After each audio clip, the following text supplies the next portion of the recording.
Ya, Assalamualaikum warahmatullahi wabarakatuh. Alhamdulillahirrahmanirrahim.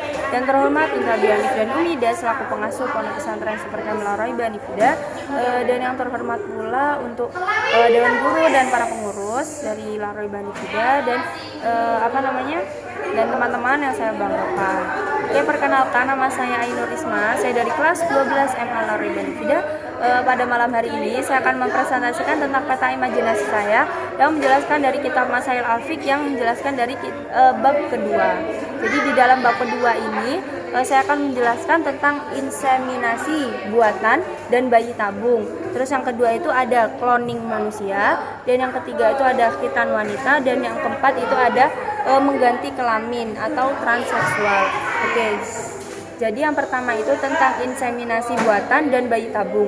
Jadi inseminasi sendiri itu adalah pembuahan yang dilakukan menggunakan teknologi. Jadi tidak secara alamiah, tidak dengan cara senggama, tetapi dengan cara teknologi.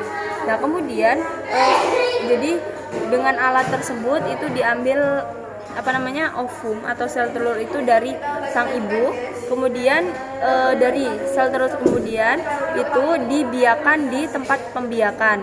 Nah, ini hanya bisa dilakukan oleh dokter ahli. Tuh.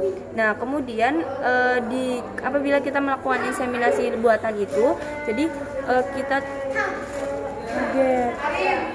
apabila ada larangan-larangan dokter itu harus kita patuhi. Tuh. Dan hukum-hukum inseminasi buatan ini dia dibolehkan dalam Islam. Dibolehkan di dalam Islam apabila tidak melanggar ketentuan-ketentuan agama. Nah, kemudian dari inseminasi buatan kemudian kan dibiarkan di dalam suatu tempat dan dibiarkan di tempat pembiakan tersebut. Nah, kemudian disatukan dengan sperma dari laki-laki tersebut. Nah, kemudian apabila telah berkembang itu, maka itu namanya adalah bayi tabung. Jadi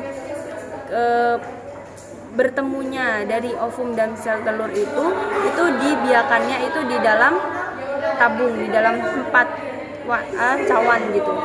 Tuh. Nah, ini hanya boleh dilakukan suami istri yang sah, dan apabila itu tidak sah maka itu nggak boleh. Itu sama aja kayak zina karena belum sah.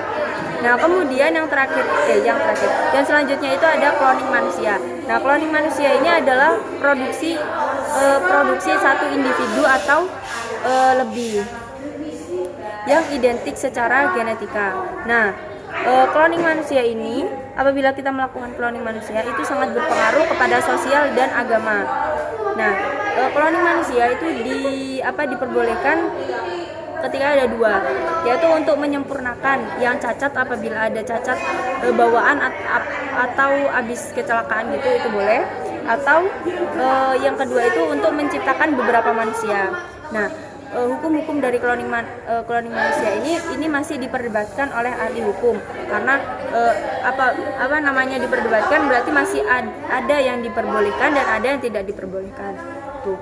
Kemudian selanjutnya ada khitan wanita. Nah, khitan wanita itu fungsinya untuk menurunkan kepekaan alat kelamin. Jadi, semisal kita tuh sudah remaja, itu kepekaan kelamin kita tuh tidak masih bisa dikontrol apabila dikhitan.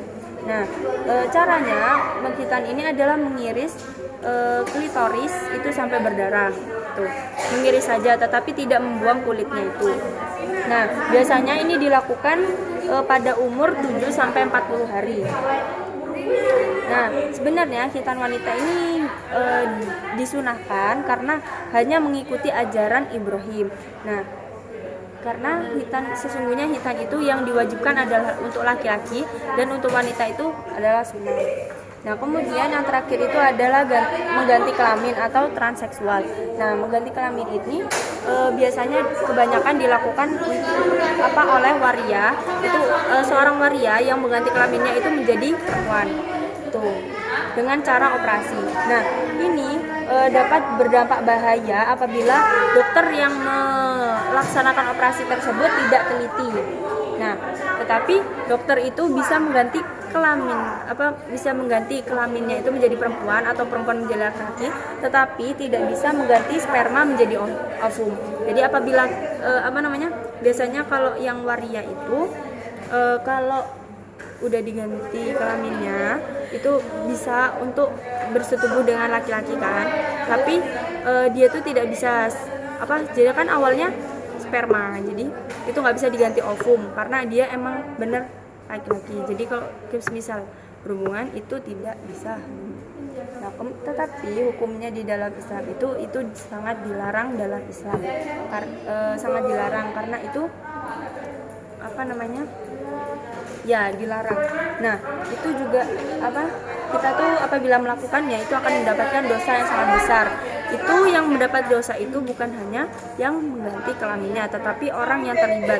Jadi orang yang mengganti kelaminnya, terus kemudian dokter yang mengoperasinya, kemudian kayak orang-orang yang memberi motivasi untuk dia itu agar mengganti kelaminnya itu juga mendapat dosa karena itu sama dengan perzinahan.